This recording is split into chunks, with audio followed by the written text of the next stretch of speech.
वंदो गुरुपद कंज कृपा सिंधु नर रूप हरि महामोतम कुंज जासु वचन रवि करणी कर। हे गुरु महाराज, आप सर्वसमर्थ हैं, आप क्या नहीं कर सकते। मैं आपकी शरणागत हूं, आप मेरी रक्षा करें, आप मेरी रक्षा करें, आप मेरी रक्षा करें। सद्गुरु भगवान की, सच्चिदानंद भगवान की जयकारा बोल मेरे गुरु महाराज की। नमो नारायण। जय गौ माता, वंदे मातरम, मां भारती को प्रणाम और हृदय से ओम शम शनिश्चराय नमः। मित्रों और साथियों, राहु एक जादू, राहु एक रहस्य, राहु एक चमत्कार, इस श्रृंखला में आपके साथ हूं। पहले वाले वीडियो में मैंने सारी राशियों के बारे में आपको समझाया कि ये 12 राशियां हैं। इन 12 राशियों के ये स्वामी ग्रह हैं और इन राशियों में ये ग्रह उच्च के होते हैं, इस राशियों में ये ग्रह नीच के होते हैं। ग्रहों के किन ग्रहों की आपस में शत्रुता है, किन की मित्रता है, ये मैंने आपको समझाया। प्रत्येक भाव, जो 12 भाव है, उन 12 भावों के कारक ग्रह कौन है और 12 भावों में क्या क्या देखा जाता है, इस विषय पर मैंने आपसे चर्चा करी। आप लोग ये भी कहेंगे कि भाई काय समय बर्बाद कर दो, क्योंकि तो हमें जानकारी, बिल्कुल आपको जानकारी है और इसके लिए आपका आभार। लेकिन ऐसे बहुत से लोग हैं जो इस विषय को नहीं जानते, इसलिए मैंने थोड़ा सा आपका समय लिया। मित्रों और साथियों, पुनः हाजिर राहु को लेकर ही हूं मैं। और बहुत से साथियों को नाराजगी है कि दाती महाराज वीडियो बड़ा हो रहा है, बहुत समय लग रहा है। तो मेरे मित्रों और मेरे साथियों, गहन विषय के लिए समय देना पड़ता है। टुकड़ों में बात समझ में नहीं आती, व्यक्ति विषयांतर हो जाता है, इसलिए आपको समय तो देना पड़ेगा। मेरा निवेदन है कि वीडियो बड़ा जरूर है, आप थोड़ा थोड़ा करके देखिए, लेकिन इस वीडियो को देखें जरूर, क्योंकि जीवन की सफलता, जीवन का विकास, अंत प्रज्ञा को जागृत करना और जीवन को सहज और सफलतापूर्वक जीना है तो राहु को समझना तो पड़ेगा। चाहे आप ज्योतिष जानते हैं या नहीं जानते, मेरे वीडियो को थोड़ी देर ध्यान से सुनिएगा, समझ में आएगा। राहु एक चमत्कार, राहु एक रहस्य, राहु एक जादू। पार्ट 1, पार्ट 2, पार्ट 3 आपके सामने। अब मैं पार्ट 4 यानी 4 पर बात कर रहा हूं। राहु के बारे में मेरी कोशिश है कि व्यर्थ का भय, व्यर्थ की भ्रांति, भ्रम बार आ जाए आप। बस राहु केतु के बारे में जो भी वीडियो मैं आपके सामने लाने का प्रयास कर रहा हूं, इस वीडियो के माध्यम से जो मैं आपको बताना चाहता हूं, उसके लिए आपको थोड़ा सा ज्योतिष के विषय में जानकारी होना बहुत जरूरी था और वो विषय मैंने आपके सामने रखा। कम से कम स्वयं की जन्म कुंडली तो मैं राहु केतु को समझा जा सकता है कि क्या फलादेश होगा, मोटा मोटा अंदाज आप लगा सकते हैं। इस वीडियो के माध्यम से इतना तो आप जान जाएंगे कि राहु केतु आपके लिए किस तरह अनुकूल और किस तरह प्रतिकूल हो सकते हैं। साथ ही यह समझ में आएगा कि राहु किस ग्रह के साथ विराजमान है और क्या फल मिलेगा। लेकिन जानकारी का लाभ तब होगा जब आप इस वीडियो को पूरा देखेंगे, ध्यान से देखेंगे और बात को समझने की कोशिश करेंगे। मेरा प्रयास करना काफी नहीं, इसके लिए आपका भी प्रयास आवश्यक है, तभी मेरा प्रयास सार्थक होगा। आपको जो लाभ मिल पाएगा वो देने का मैं प्रयास करूंगा। भाई इसको समझे आप। मैंने पहले आपसे बात शेयर की थी और मैंने आपको समझाया था कि किस तरह का भय और भ्रम था। आज से 30-35 साल पहले मैं भी पहली बार मूर्ति लेने गया तो मुझे धक्का मारकर बाहर निकाल देगा कि सुबह सुबह किसका नाम ले रहे हो। आज मेरे आराध्य का घर घर, गली गली, हर कूचे में, हर चौराहे पर ओम शम शनिश्चराय का जयकारा लगता है। ये शनि भगवान की दया है, उनकी कृपा थी और मुझे अवसर मिला और मैं राष्ट्र के सामने भगवान शनि को लेके आया कि शनि शत्रु नहीं मित्र है। जो डराया जाता था शनि देव के नाम को लेकर, लेकिन आज वो स्थितियां नहीं है। अब स्थितियां बदल चुकी है। अब लोग शनिदेव के नाम से भयभीत नहीं होती, बल्कि उनकी अर्चना करते हैं। भयभीत नहीं होते, उनकी अर्चना करते हैं। उनको अनुकूल बनाने के लिए कर्मों में शुद्धिकरण करते हैं, कर्मों का अवलोकन करते हैं। इसके पीछे कारण सही जानकारी लोगों तक पहुंची, उन्होंने जाना, जानकर अपने जीवन में लागू किया और उसे अपने जीवन में स्थान दिया और उन्हें अपनाया। और जो कुछ भी उन्हें अनुभव हुआ निसंदेह अच्छा होगा। तभी आज घर घर में शनिदेव के नाम का दीपक जलाया जाता है। शनिदेव के मंत्रों की ध्वनि का गुंजायमान होता है, जिससे घर में सुख और समृद्धि का वास बना रहता है। तो किसी चीज से डरने की आवश्यकता बिल्कुल नहीं है। आवश्यकता है तो सही जानकारी की। हम तभी तक किसी वस्तु से डरते हैं जब हमें उसके बारे में पता नहीं होता है, या फिर जो पता होता है वो आधा अधूरा होता है। और नेम हकीम खतरे जान भाई, पूरी सटीक जानकारी हमारे पास होना चाहिए। और ये प्रयास मैं कर रहा हूं कि राहु केतु को लेकर भी आपको सटीक जानकारी मिल जाए। और ये सच्चाई, जिस चीज का ज्ञान आपको नहीं है उसके बारे में आप लोग, जो जैसा लोग डराएंगे वैसे आप डरते रहेंगे। और यही विचार मेरे में आने आया कि राहु केतु से क्यों नहीं जो भय है, जो भ्रमित लोग हैं, उनके सामने मैं अपने विचार रखूं, संभव है आपके कहीं काम आएंगे। इस वीडियो के माध्यम से मैं राहु केतु के बारे में बहुत सी जानकारी देने की कोशिश कर रहा हूं। जब आपको जानकारी हो जाएगी तो डर स्वतः ही भाग जाएगा। विषय अब मेरा कि राहु केतु के 12 भावों में क्या फल होता है ये मुझे बताना, लेकिन उससे पहले मुझे यह भी आपको बताना है कि मोटा मोटा राहु आपको क्या अच्छे और बुरे फल देता है। क्योंकि ज्योतिष में राहु को प्रतिकूल ग्रह माना गया है, पाप ग्रह भी कह दिया है राहु को। लेकिन सिर्फ पापी ग्रह कह देने से अर्थ नहीं हो जाता कि वो बुरे ही बुरे फल देगा। जैसे शनि के बारे में था, अरे 12 भावों में जहां शनि विराजमान होता है वहां शनिदेव उस भाव को बढ़ा देते हैं। और परिवार किसका है? कश्यप परिवार, सूर्य के भाई हैं भाई राहु। परिवार का गुण क्यों भूल जाते हैं आप? खाली बुरे फल देगा, इससे आप बाहर आइए। राहु कुछ ऐसे फल भी देता है जो कोई और ग्रह नहीं दे सकता। राहु हमारे जीवन में अचानक लाभ देता है। वो लाभ किसी प्रकार का भी हो सकता है, धन लाभ भी हो सकता है, नौकरी का लाभ भी हो सकता है, पद का लाभ भी होगा, प्रसिद्धि का लाभ भी हो सकता है। राहु हमको संसार में प्रसिद्ध बनाता है। कहते हैं ना, छप्पर फाड़ के देना। राहु हमेशा छप्पर फाड़ कर देगा। आपने देखा होगा कई लोग रातों रात प्रसिद्ध हो गए, कई लोग एक पल में मिलियंस बन गए, मिलीनियर्स बन गए, मिलीनियर्स अरबोंपति बन गए। इसे कहते हैं छप्पर फाड़ को देना। राहु हमेशा आपको लोगों की सिर आंखों पर बिठा देता है, ध्यान रखिएगा। राहु अधिक क्वांटिटी का द्योतक है।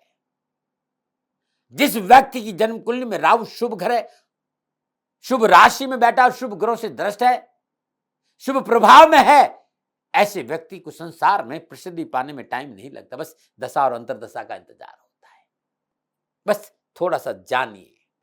राहु छप्पर फाड़ के देता है, केवल शुभ स्थिति को प्रदर्शित नहीं करता। राहु के बारे में समझना बहुत जरूरी है।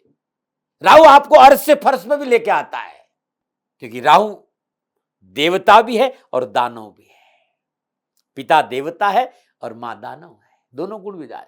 राहु कश्यप ऋषि की संतान है और सिंह का दानव कुल की थी, इसलिए राहु के अंदर दोनों प्रकार के गुण विराजमान। राहु आपको संसार में प्रसिद्धि देगा, यह सच है, लेकिन याद रहे कि बदनाम हुए तो क्या नाम नहीं होगा। राहु आपके लिए ये उस स्थिति भी उत्पन्न करेगा। मैंने पहले आपको चर्चा की थी कि राहु आपकी इच्छाओं का प्रतीक है, केतु तृप्ति का। राहु एक भटकाव है और केतु स्थिरता है। कि केतु के पास धड़ नहीं है, राहु के पास इंद्रिया है तो शरीर नहीं है। राहु और केतु को भावों में समझने से पहले थोड़ा सा और मैं राहु केतु की अंतरदशा, दशा थोड़ी थोड़ी जान, डिटेल में बाद में आऊंगा। दशा और अंतरदशा में मुझे आपके पास आना है, लेकिन अभी मोटा मोटा मैं आपसे बात कर रहा हूं। यदि आप पर भी राहु और केतु की दशा और अंतरदशा चल रही है, आप भी ये जानने के लिए उत्सुक होंगे कि आपके लिए समय कैसा रहने वाला है। क्या इस टाइम में आपके साथ जो हो सकता है, क्या करूं क्या ना करूं, ऐसे विचार आपके मन में भी इस टाइम बार बार आ सकते हैं। भ्रम और अनिर्णय की स्थिति राहु के प्रभाव से आप में आ सकती। राहु आपको उच्च महत्वाकांक्षी बनाता है। आप जीवन में प्रैक्टिकल रहेंगे, लेकिन एक स्थान पर अधिक समय रुकने पर आप असहजता भी महसूस करेंगे। जो लोग आपकी इच्छाओं की पूर्ति करेंगे वही लोग आपको अच्छे लगेंगे। कई बार मैंने देखा कि राहु आपको अपनी जन्मभूमि भूमि से लाभ नहीं दिलाता, परंतु यदि आपको जन्मभूमि से हट जाते हैं, जन्मभूमि से दूर ले जाकर बहुत लाभ दिलाता है। आप कहेंगे दाती महाराज, राहु के अशुभ फलों में कमी कैसे कर दूं? बहुत उपाय लेके आए हूं भाई, थोड़ा सा इंतजार करो। सारे जीवन का लगातार इन 3 सालों में तो मैंने उपाय ही खोजे और कुछ किया ही नहीं। लेकिन एक उपाय मैंने देखा जो बहुत काम आता है, वो है कि आप राहु से अशुभ फलों से बचना चाहते हैं तो छल, कपट, पाप, कर्म और परपंच से बचना बहुत जरूरी है। और इसके लिए आपको राहु को समझना होगा। राहु समझ में आ जाए इतना सहज नहीं है, वो ऐसा ग्रह नहीं भाई। राहु एक ऐसा ग्रह है जो किसी नियम और कानून और किसी चीज को मानता नहीं है। ये एक रहस्य है। रहस्य कोई भी हो उसे समझना आसान नहीं होता है भाई, इस बात का ध्यान। रहस्य को समझने के लिए थोड़ा सा गहराई में डूबना पड़ता है, अतिरिक्त विवेक लगाना पड़ता है, तब राहु समझ में आता है। यदि राहु केतु जिस भाव में विराजमान है, जिस राशि में विराजमान है, उस राशि का स्वामी उच्च का है, स्वराशि है, मित्र ग्रहों के साथ है, शुभ ग्रहों के साथ दृष्ट है, तो अपनी दशा और अंतरदशा में व्यक्ति को संसार के सारे सुख आसानी से मिल जाएंगे। और यदि राहु जिस राशि में बैठा है, उस राशि का स्वामी का संबंध 6-8-12 से है, नीच अवस्था में है, प्रतिकूल ग्रहों से दृष्ट है, तो राहु कष्ट भी देता है भाई। राहु जीवन में एकदम कष्टों से घेर देता है, क्योंकि राहु शक्ति, कूटनीति, शौर्य, पाप कर्म, भय, शत्रुता, दुर्भाग्य, राजनीति, अचानक लाभ, छल कपट, धोखाधड़ी, ये सब राहु के आसपास आता है, क्योंकि इंद्रियां है इसके पास, लालसा है, इच्छा है। राहु में विश्वास की कमी रहती है, क्योंकि दानव गुण है ना भाई। राहु अकेले रहना भाता, अकेला रहना चाहता है और हमेशा समाज के नियमों को मानने में आनाकानी करता है। जिस व्यक्ति की जन्मकुंडली में राहु प्रबल होगा, वो व्यक्ति धार्मिक भावनाओं में उसमें कमी रहेगी। राहु से मिलने वाले फलों को यदि आप विचार करेंगे तो बाकी ग्रहों की तरह राहु पर बहुत से नियम और साधारणता नियम लागू नहीं हो पाते। इसको ध्यान में रखिएगा आप लोग, क्योंकि ना तो उसका कोई राशि है, ना उस किसी राशि का स्वामी है। कुछ लोग दृष्टि लेते हैं, कुछ लोग नहीं लेते हैं। कुछ लोग कहते हैं कि भाई जो दृष्टि बृहस्पति की है वो दृष्टि राहु और केतु की भी है। बड़ा मतभेद है। लेकिन 2018 से लेकर 2021 तक प्रभु की दया से अवसर मिला। काम तो मैं 15-16 साल से कर रहा हूं, लेकिन इन 3 सालों में अनुभव के आधार पर डूबने का अवसर मिला, तो मैं कह सकता हूं कि राहु केतु की दृष्टि 5वीं, 7वीं और 9वीं है। जो दृष्टि बृहस्पति की है वो दृष्टि राहु और केतु की भी है। एक सवाल यहां पैदा होगा, तो बृहस्पति की दृष्टि को शुभ माना जाता है तो राहु केतु की क्यों नहीं? फिर राशि की बात आई कि भाई राहु वृषभ राशि में उच्च का है, कुछ लोगों ने कहा मिथुन राशि में उच्च का है। वृषभ राशि और मिथुन राशि मैंने देखा है कई बार कि मिथुन में भी बहुत अद्भुत फल राहु देता है और वृषभ में भी बहुत अद्भुत फल राहु देता है। राहु किसी भी भाव में हमेशा अशुभ नहीं हो सकता और हमेशा अनुकूल नहीं हो सकता। यह देखना बहुत जरूरी है जिस भाव में विराजमान है, किस राशि में है, उस राशि के राशि अधिपति कहां विराजमान है, किस अवस्था में विराजमान है और किन ग्रहों से दृष्ट है। बार बार इसलिए समझा रहा हूं कि आपके जहन में बैठ जाए कि राहु हमेशा प्रतिकूल फल नहीं देता है भाई, अच्छे फल भी देता है। वृषभ राशि उच्च माना है, वृश्चिक राशि नीच माना। कुछ विद्वान राहु को मिथुन राशि में उच्च का मानते हैं, कुछ विद्वान धनु राशि में उच्च का मानते हैं। और मैंने पिछले इतने सालों से 15, 16, 17 साल हो गए इस पे काम करते हुए, बहुत सी जन्म कुंडलियों को देखने का कोशिश करता हूं। कई बार ऋषि पाराशर जी के सिद्धांत 60 और 70% बहुत अच्छे फल देते हैं। राहु मिथुन राशि में उच्च के में अच्छे फल देते हैं और धनु राशि नीच का में जो प्रतिकूल फल प्रदान है। लेकिन वृषभ राशि में भी उच्च के सूत्र लागू होते हैं, उसे इग्नोर नहीं किया जाता। तो समझना होगा। अब मैं कुछ बातें आपको बताने जा रहा हूं, कुछ कॉम्बिनेशन आपको बताने जा रहा हूं और इन पिछले कई वर्षों में इन कॉम्बिनेशन को मैंने देखा है, वो चीज मैं आपके सामने रख रहा हूं कि राहु इन कॉम्बिनेशन में क्या फल प्रदान करता है। राहु जन्म कुंडली में सूर्य के साथ कहीं भी विराजमान होता है तो हमारे विद्वान कहते हैं कि ग्रहण योग होगा, ऐसा हमारा लेकिन यह पूर्णता सत्य नहीं है। अपने जन्म कुंडली खोल लीजिएगा और देखिए अब कि आपका राहु कहां विराजमान है। मैं आपके साथ में हूं, अपनी जन्म कुंडली को देखिए कि राहु किसी भी राशि में सूर्य के साथ विराजमान है तो हमारे विद्वान कहेंगे ग्रहण योग है, लेकिन यह पूर्णता सत्य नहीं है।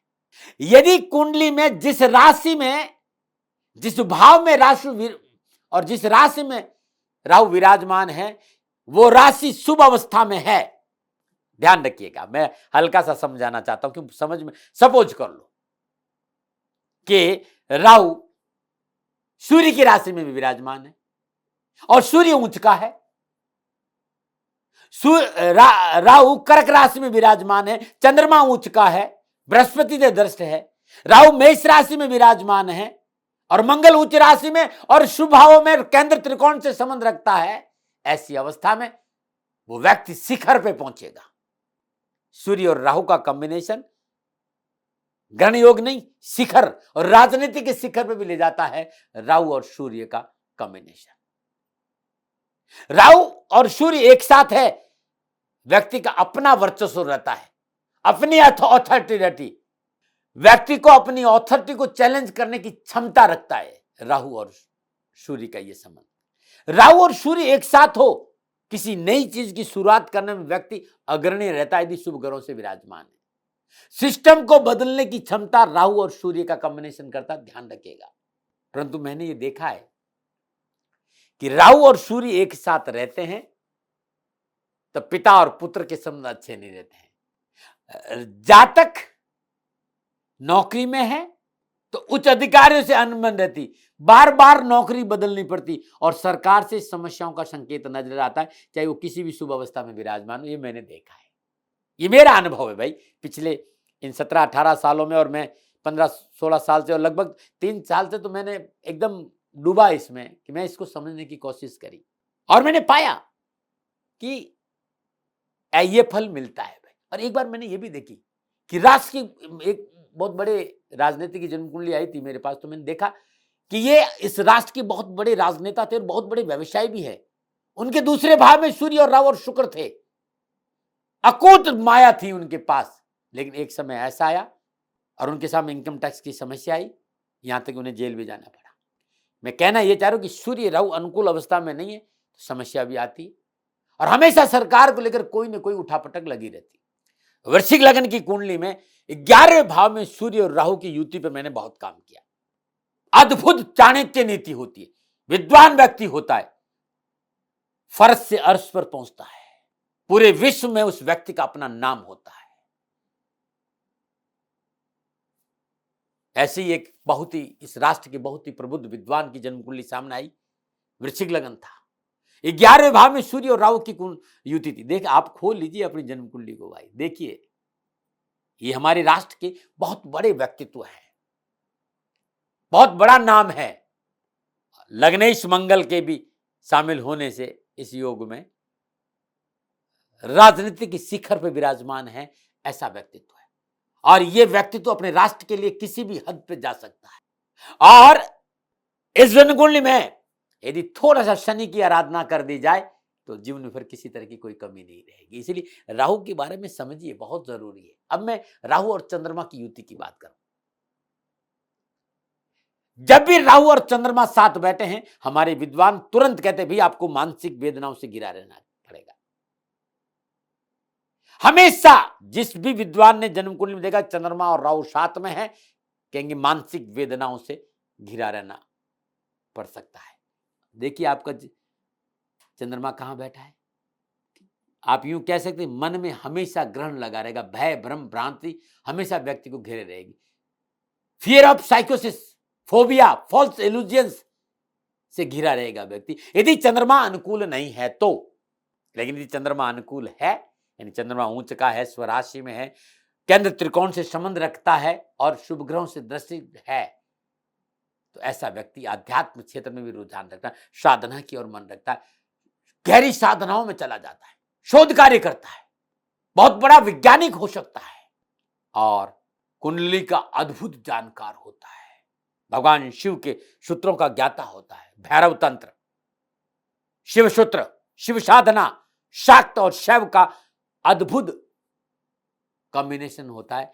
जिस जातक की जन्म कुंडली में राहु और चंद्रमा विराजमान हो और थोड़ा सा सूर्य चंद्रमा उच्च का हो जाए, कर्क राशि का उच्च का हो, शुभ ग्रहों से दृष्ट हो, या फिर चंद्रमा का संबंध केंद्र और त्रिकोण से हो, शिखर पे लेके जाता है शोध, राष्ट्र की सेवा में वो व्यक्ति शोध कार्य में हमेशा राष्ट्र को आगे लेके जाता है। ये अद्भुत कॉम्बिनेशन है। नमन आ रहे। राहु और मंगल की युति, राहु और मंगल एक साथ विराजमान होते ही वो किसी भाव में हो, विद्वानों का यह कथन है कि अंगारक योग बनेगा। मैं मना नहीं कर रहा हूं, क्योंकि अशुभ योगों में ये एक अशुभ योग भी है, अंगारक योग। लेकिन राहु और मंगल को लेकर ये जो मान्यता है ये पूरी तरह से सही नहीं है मित्रों। यदि राहु मंगल की जातक की जन्म कुंडली में युति है और जिस राशि में है उस राशि का राशि अधिपति केंद्र और त्रिकोण से संबंध बना लेता है और उस पर नैसर्गिक शुभ ग्रहों की दृष्टि है, या उस राशि का राशि अधिपति स्वयं उच्च राशि में विराज है, मित्र ग्रहों के साथ विराजमान है, तब आप देखिए व्यक्ति शिखर पर रहता है। राहु और मंगल जातक की कुंडली में शुभ अवस्था में विराजमान हो तो व्यक्ति सात से परिपूर्ण होता है और महान योद्धा होता है, जुंजारू होता है, अपने राष्ट्र के लिए और अपनी बात को मनवाने के लिए किसी भी हद तक जा सकता है, क्रांतिकारी होता है, झुकना उसे नहीं आता, मिटना उसे आता है। मान वीर छत्रपति शिवाजी का राहु मंगल का योग था और उनकी वीरता हर बच्चे के मुंह पर है भाई। लेकिन यदि मेरी बात को समझिएगा, ये शुभ उनका शुभ राहु मंगल युति थी, लेकिन यदि प्रतिकूल मंगल और राहु का संबंध है तो जातक एंटी सोशल एक्टिविटी से जुड़ जाता है, नशे की लत रहती है, उग्रवादी तक बन जाता है। देखना है कि किस अवस्था में, किस डिग्री तक, किस राशि में और किस भाव में राहु आपकी जन्म कुंडली में विराजमान है, ये जरूर देख लेना भाई। अब बात करते हैं राहु और बुध की युति। राहु और बुध की यदि प्रतिकूल अवस्था में किसी भी भाव में हो भाई तो वाणी का दोष देता है, मानसिक तनाव से घिरा रहता है, मन स्थिर रहता है।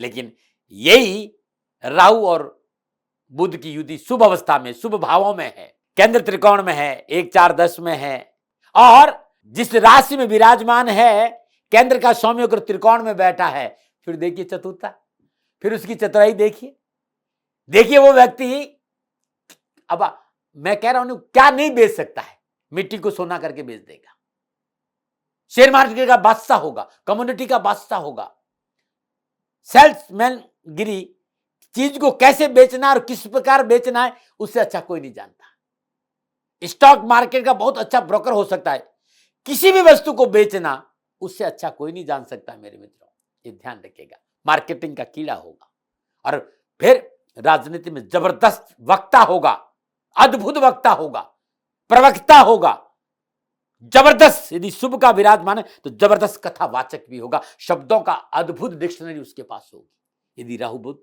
शुभ विराजमान है। क्योंकि राहु के पास अपनी राशि नहीं भाई, जिस राशि में बैठा है उस राशि का स्वामी कहां बैठा हुआ है, केंद्र त्रिकोण में बैठा है, शुभ का बैठा हुआ है, उच्च का बैठा है, स्वराशि में बैठा है, शुभ ग्रह से दृष्ट है। फिर देखिए मजा, राहु और बुध का अद्भुत होता है। नमूना रहे। अब मैं राहु और बृहस्पति की बात कर रहा हूं। राहु और बृहस्पति की युति जन्म कुंडली में जहां भी आप देख लेंगे, किसी भी भाव में राहु और बृहस्पति की युति यदि जन्म कुंडली में कहीं पर है, विद्वानों का मत है कि चंडाली हो गए।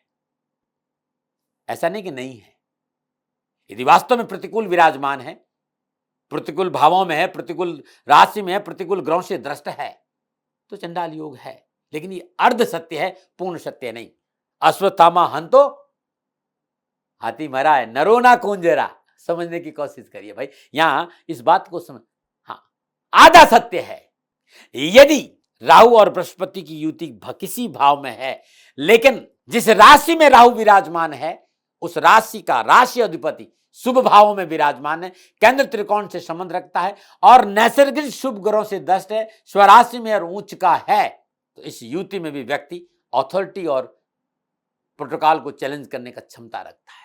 किसी चीज को किसी के कहने पर नहीं मानता है जब तक कि खुद का अनुभव नहीं जान। राहु और बृहस्पति शुभ अवस्था में विराजमान हो, शुभ अवस्था में विराजमान हो, राहु कुंडली के छठे भाव में हो, बृहस्पति 10वें भाव में स्थित हो, समझ जाइए आपकी कुंडली में धन से जुड़ा हुआ अद्भुत योग बन रहा है।